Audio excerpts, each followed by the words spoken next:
Ndugu zangu, kwanza nimefurahishwa na wazazi na viongozi wenzangu huku kuona umuhimu wa walimu na kuona kazi za walimu wanazozifanya katika shule yetu mpya ya Mji Mwema. Niwashukuru sana. Kwani watu wanapofanya vizuri na sisi tukiwatia moyo, tunawatia hari ya kufanya kazi zaidi, na ndio uungwana. Lakini shule hii ni shule mpya. Imeanza mwaka jana na haijakamilika. Kwa sababu shule hii ina maabara 3. Na hizo maabara zinatakiwa zikamilike ili watoto wetu wapate elimu ya matendo. Lakini shule hii ina maktaba ili watoto wetu wapate vitabu katika jengo la maktaba wajisomee. Kwa hiyo serikali sikivu inasikia. Mwakilishi wenu ngazi ya kata, Mheshimiwa Idi Msabaha, yani anaongea dakika 30 hadi 40 kwenye kikao, alafu muda wote ananyosha mkono aongelee yeye tu kata yake moja ya Kigoma Ujiji. Sasa yote mlioyasema hapa tumeyachukua na tutaendelea kushirikiana naye. Lakini kuna jambo kubwa hili la ruzuku. Hii ni changamoto kubwa sana. Shule bila ruzuku, yani inamsababisha mwalimu wetu mkuu anapofika saa 12 ameze dawa. Kwa sababu anatumia mpaka nje ya uwezo wake wa akili kuhakikisha shule inaenda vizuri. Lakini pia wazazi, tuwekeze katika elimu. Shule hii ni shule ya watoto wenye vipaji maalum, lakini hata majengo yake mnayaona ni majengo bora. Kwa hiyo pale mwalimu anapoleta ombi letu na ushauri, basi tushirikiane naye. Lakini kwa uitikio wenu tu, naona wazazi wa Mji Mwema Sekondari mko vizuri na mnatoa ushiriki vizuri. Mwenyekiti wa mtaa ameongea, diwani wetu wa kata ameongea, polisi kata ameongea, mtu wa ustawi ameongea. Kwa kweli wazazi tuna jukumu kubwa sana la kuwalea watoto wetu, kuwalinda na kuwaelimisha. Kwani wimbi la ulawiti ni kubwa, wimbi la udanganyifu na uharibifu kwa taifa letu la kesho ni kubwa.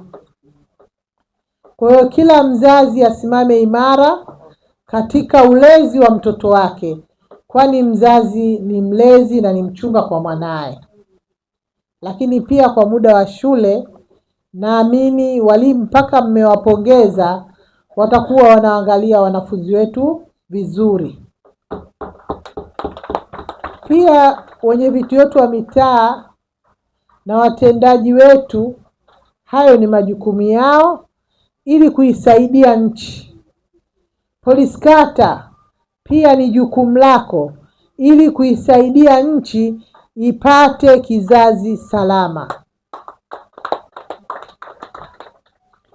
Athari za vizazi vyetu, kama wote hatutosimama vizuri kwenye nafasi zetu, tunaenda kuzaa taifa legelege. Lazima tumuombe Mwenyezi Mungu kwa maombi ya dini zote mbili. Mwenyezi Mungu akawahifadhi watoto wetu. Amen. Mwenyezi Mungu awaongoze watoto wetu katika mambo yaliyo ya heri. Amen. Nimemsikia polisi kata anasema vijana wanaenda Burega. Kata ya Burega iko kwenye kata ya Mzebazeba ambayo ni jirani na kata ya Kipapa. Kuna bichi kule. Tunasikia vijana wanaenda kule, wanavuta bangi zikiwashika wanaweza wakalawitiana. Kwa hiyo ndugu zangu, tuna kazi kubwa katika imani zote za dini. Tukamlilie Mwenyezi Mungu atupe hifadhi ya watoto wetu. Lakini wote tukasimame kwenye nafasi zetu. Lakini nitumie fursa hii kwenye kikao hiki, mtoto wa mwenzio ukimuona anapotea, tusibadilike japo zama zimebadilika. Embu chukua hatua. Mtoto wa mwenzio ni mtoto wako. Tukiogopa nikichukua hatua kwa huyu mtoto, mzazi wake atakasirika, naomba niwaambieni Watanzania, tunaenda kupata zao baya sana katika vizazi vijavyo. Mimi naungana mkono na Rais wa awamu ya kwanza Mwalimu Nyerere alivyokataa Watanzania tusione TV, na akawa yeye ndo mhubiri, anakuambieni kesho nchi fulani kuna vita. Nasema rais anahubiri kweli, ni kama shea haya. Kumbe yeye ana TV ndani, anaona ulimwengu wote. Lakini sisi Watanzania akatufumba, hasa wazazi. Simu za mkononi, simu za mkononi, unamkuta mzazi ndo anampenda mwanae, sasa anampa simu ya smart achezee. Tunaenda kuangamiza taifa la kesho. Tuna kazi kubwa. Viongozi wa dini wana kazi kubwa, viongozi wa serikali wana kazi kubwa, wazazi wana kazi kubwa. Tumuombe Mungu sana.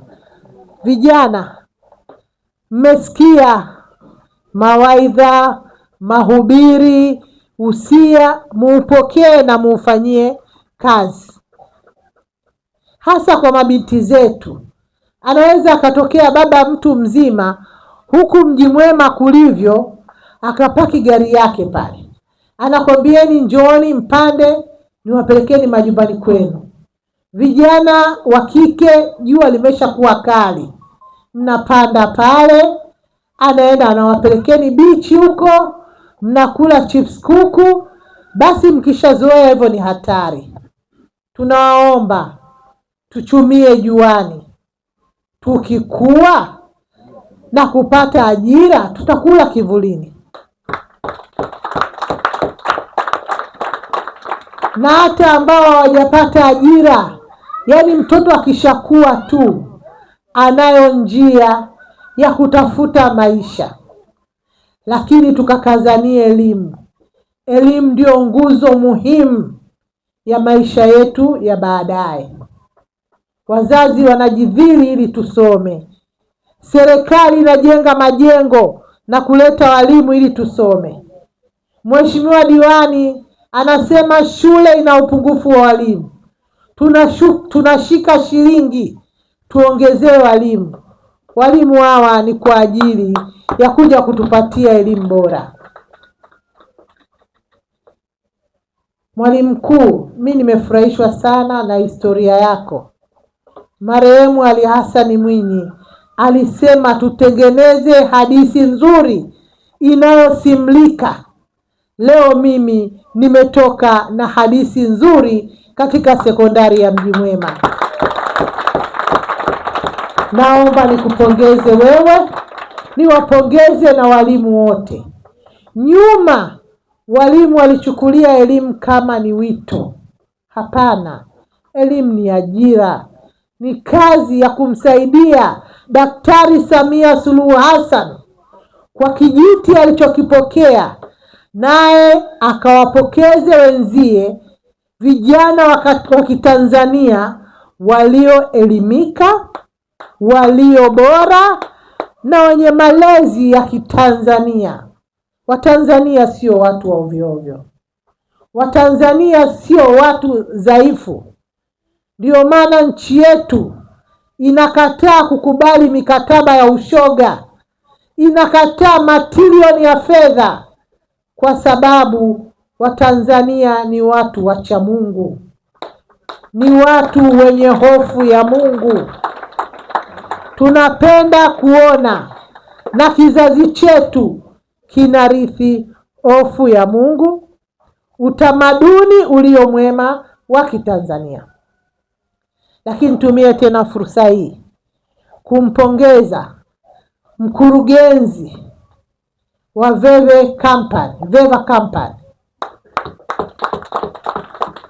anatekeleza kwa matendo. Hawa ni wadau katika nchi hii. Hawa ni wadau katika serikali yetu. Hawa ni wadau katika kata na mitaa yetu. Nikupongeze sana kwa kuangalia mabinti zetu, ili mabinti wanapokuwa na siku za hatari waweze kujihifadhi vizuri. Naamini umelisaidia taifa, lakini kwa Mungu utapata malipo, na nakuombea Mungu hapa ulipotoa, Mwenyezi Mungu akurudishie maradufu. Amin. Mwalimu mkuu na walimu wote, Mheshimiwa diwani na mwenyekiti na watendaji, nimeridhishwa na hali yenu ya ushirikiano. Siku zote kwenye umoja kuna mafanikio makubwa. Naamini mafanikio haya ni umoja wenu, na siku zote umoja ni ushindi. Mwenyezi Mungu awalinde na awabariki katika umoja wenu. Amin. Wazazi, nihitimishe kwa kusema elimu bure ni kauli mbiu ya Tanzania ambayo serikali kwenye shule ya Mji Mwema ndio ilete OC, lakini sekondari zingine OC inaenda. Lakini ile OC ni kanyama kasungura, kakishaingia shuleni mwalimu akachakata huku na huku kanaisha. Niwaombe kwa heshima na taazima, pale tunapoombwa kuchangia kwenye elimu, niwaombe wazazi tukawekeze kwenye elimu. Lakini nikiangalia ratiba hapa, nimetakiwa kutoa neno. Baada ya neno nigawe zawadi tulizopewa na mdau wetu kwa mabinti wetu wa kike. Ili ni zoezi kubwa. Nawashukuru kwa kunifikiria mimi, kwa sababu mimi ni naibu meya, lakini pia ni mwanamke ambaye najua uhitaji mkubwa wa hivi vitu. Nawashukuru, na mtakapohitaji ushirikiano niko tayari kushirikiana naye. Lakini changamoto zote mlizozisema hapa nimezibeba, na nikitoka tu hapa naziwasilisha kwa njia ya simu kwa mkurugenzi. Lakini Mheshimiwa diwani, tutapeana ahadi, tukutane ofisini, tumfikishie tena mkurugenzi na tumkabe, ili changamoto zetu zipate ufumbuzi. Kazi na utu, tunasonga mbele.